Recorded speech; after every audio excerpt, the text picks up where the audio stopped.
जय हिंद दोस्तों। मैं हूं विजय वेदांत और आप देखना शुरू कर चुके हैं हमारा डेली न्यूज़ का कार्यक्रम। आज हम लोग बात करेंगे बांग्लादेश की, क्योंकि आप इधर देख रहे होंगे कि पिछले एक महीने से हम सभी भारतीयों का जो ध्यान है वो पाकिस्तान की तरफ या ऑपरेशन सिंदूर की तरफ है। और इस बीच काफी लंबा घटनाक्रम बांग्लादेश में विकसित होता चला गया है।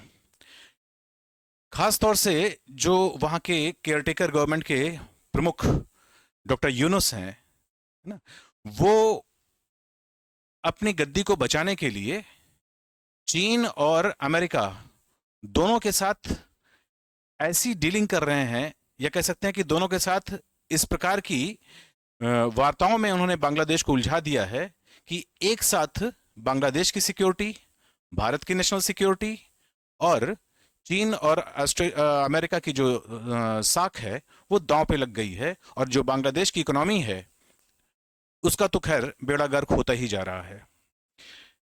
सीधी बात आपको हमको ये बतानी है कि आज डॉक्टर यूनुस की तमाम कारगुजारियों को लेकर के जो बांग्लादेश के प्रमुख सैनिक जनरल हैं, सेना प्रमुख हैं, उन्होंने एक अपने सीनियर ऑफिसर्स की एक इमरजेंसी मीटिंग बुलाई है। और वो भी उनको ये निर्देश दिया है कि वो सभी कॉम्बैट ड्रेस में इकट्ठे हों। तो निश्चित रूप से ये एक प्रकार की आशंका व्यक्त की जा रही है कि हो सकता है कि आज रात तक या तो सेना प्रमुख अपने पद पर न रहें, या फिर हो सकता है कि डॉक्टर यूनुस का जो सरकार है उसका तख्ता पलट जाए। ये बात मैं यूं ही नहीं कह रहा हूं, बल्कि इसके पीछे ठोस आधार है। लेकिन उसके से पहले हम लोग थोड़ी सी इसकी पृष्ठभूमि समझें। पृष्ठभूमि ये है कि आपको जब ये आइडिया होगा कि पिछले वर्ष शेख हसीना की जो सरकार है उसको उसका तख्ता पलट करके अमेरिकन डीप स्टेट की मदद से डॉक्टर यूनुस वहां के प्रमुख सलाहकार के रूप में हेड ऑफ स्टेट बन गए। यहां तक तो कोई बात नहीं। लेकिन उसके बाद आपने देखा कि उन्होंने जब देखा कि बाइडेन सरकार की जगह पर ट्रंप राष्ट्रपति बने हैं और डीप स्टेट अमेरिका का कुछ थोड़ा बैकग्राउंड में जा रहा है, तो उन्होंने चीन की शरण ली। और चीन जाकर के उन्होंने एक प्रकार से भारत की नेशनल सिक्योरिटी को लेकर के एक विवादास्पद वक्तव्य दिया, जिसमें उन्होंने ये बात पर फोकस किया कि जो पूर्वोत्तर भारत के राज्य हैं जिनको हम लोग सेवन सिस्टर्स कहते हैं, उनका कहना था कि इनका अप्रोच समुद्र में नहीं है ना, क्योंकि ये सभी अपने अप्रोच के लिए जो चटगांव बंदरगाह है उसके मुखापेक्षी हैं, इसका फायदा चीन ले सकता है।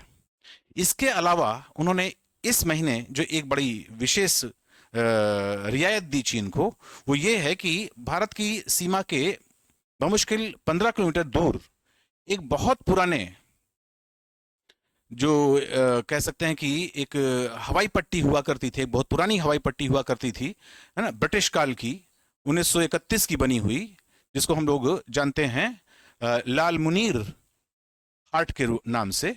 वहां पर उसको चीन को उन्होंने एक अपना एयरबेस बनाने के लिए, है ना, एयरबेस डेवलप करने के लिए उन्होंने उसको दे दिया।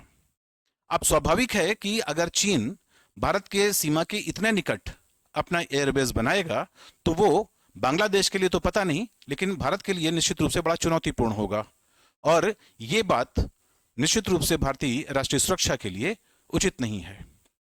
इसी तरह से जब उन्होंने तख्ता पलट किया था शेख हसीना का, तो शेख हसीना ने भारत में आने के बाद इस बात का खुलासा किया था कि वस्तुतः उनका तख्ता इसलिए पलटा गया क्योंकि वो अमेरिका अपने कुछ बांग्लादेश का जो उत्तरी हिस्सा है वहां पर कुछ वो इलाका मांग रहा था ताकि वो अपने सैनिक बेस बना सके और उस सैन्य बेस के माध्यम से वो चीन का काउंटर कर सके। लेकिन शेख हसीना इसके लिए राजी नहीं हुई और यही कारण है कि अल्टीमेटली उनका तख्ता पलटा गया। अब यही काम डॉक्टर यूनुस ने अमेरिका के लिए कर दिया है। तो अब वहां पर यह घोषणा हुई है कि जो उत्तरी बांग्लादेश का एरिया है, वहां से म्यांमार तक कि जो म्यांमार का जो रखाइल प्रांत है, उसके बीच एक ह्यूमैनिटेरियन कॉरिडोर बनाया जाएगा। अब स्वाभाविक है कि इस कॉरिडोर में यद्यपि मानववादी पक्ष उसका ये है, या कह सकते हैं कि उसका जो सामने का पक्ष है, उसमें तो सिर्फ इतनी सी बात है कि जो म्यांमार के रोहिंग्या रिफ्यूजी आ रहे हैं बांग्लादेश में, इनको सकुशल इनको वापस करके वहां पर बसाया जाए। लेकिन उसके पीछे असली जो मकसद है अमेरिका का, वो है चीन को एनकाउंटर करने के लिए, चीन को चेक करने के लिए वो अपने यहां पर अपनी सेना उतारेगा। इन्हीं बातों को लेकर के आज वहां के बांग्लादेश के जो सैन्य प्रमुख हैं वकारुज्जमा, उन्होंने एक इमरजेंसी मीटिंग बुलाई है और यह मीटिंग अभी चल रही है। निश्चित रूप से इस मीटिंग में जिस प्रकार के निर्णय होंगे, उसमें सबसे बड़ी मांग जो उनकी है वो ये है कि बांग्लादेश में है ना चुनाव कराया जाए। मेरी समझ से ये वाहिद जनरल हैं जो इलेक्शन की मांग कर रहे हैं, डेमोक्रेटिक इलेक्शन की मांग कर रहे हैं। और डेमोक्रेटिक इलेक्शन की मांग करने में का परिणाम यह हुआ कि डॉक्टर यूनुस ने सबसे पहले अवामी लीग को बैन कर दिया। अब आप खुद ही सोचिए कि अगर राजनीतिक पार्टियां ही नहीं रहेंगी, खासतौर से जो वहां की प्रमुख राजनीतिक पार्टी है, अगर उस पर ही बैन रहेगा इलेक्शन लड़ने के लिए, तो किस प्रकार की डेमोक्रेसी बहाल हो सकती है, ये बहुत सहजता से ही समझा जा सकता है। खैर, डॉक्टर यूनुस अमेरिका और चीन दोनों को एक साथ प्रभावित करते हुए, दोनों को एक साथ ला करके वो एक कह सकते हैं कि दो ध्रुवों को आपस में एक तरफ अपने अपने नाजुक संतुलन साध करके अपनी जो सत्ता है उसको वो लंबा खींचना चाहते हैं। लेकिन ये कितना सफल होगा ये वक्त बताएगा। यहां पर यह भी ध्यान रखना है आपको कि चीन पाकिस्तान में जिस प्रकार से अपने हथियारों के पॉइंट ऑफ व्यू से भारत से शिकस्त पाई है, क्योंकि आपको जैसा मालूम है, या जैसा हमने पहले वीडियो में बताया भी था आपको, कि ऑपरेशन सिंदूर के दौरान जो चीन ने पाकिस्तान को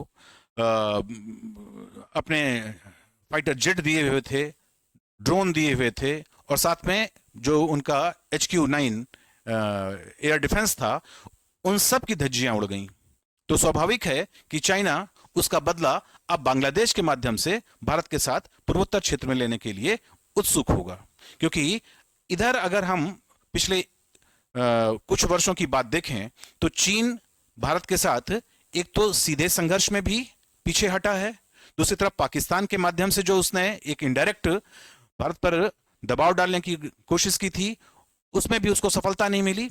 तो अब स्वाभाविक है कि वो बांग्लादेश को मोहरा बना करके और भारत के ऊपर जो सैनिक दबाव है उसे बढ़ाने की कोशिश करेगा। और ये चीन की बहुत पुरानी पॉलिसी का एक है, जिस पॉलिसी को हम लोग जानते हैं, है ना, पंजे की पॉलिसी, जिसमें हथेली स्वाभाविक रूप से तिब्बत है और उसकी जो 5 उंगलियां हैं उनमें से सियाचिन का जो एरिया है, जो मध्य हिमाचल प्रदेश का एरिया है, जो नॉर्थ ईस्ट हमारे पूर्वोत्तर भारत का एरिया है, इन सब को वो जिस प्रकार से कसने की कोशिश करता है भारत के ऊपर, इसी नीति का परिणाम है, इसी उसकी दूरगामी स्ट्रेटजी का परिणाम है कि वो बांग्लादेश को मोहरा बना करके भारत पर दबाव डालने की कोशिश करेगा।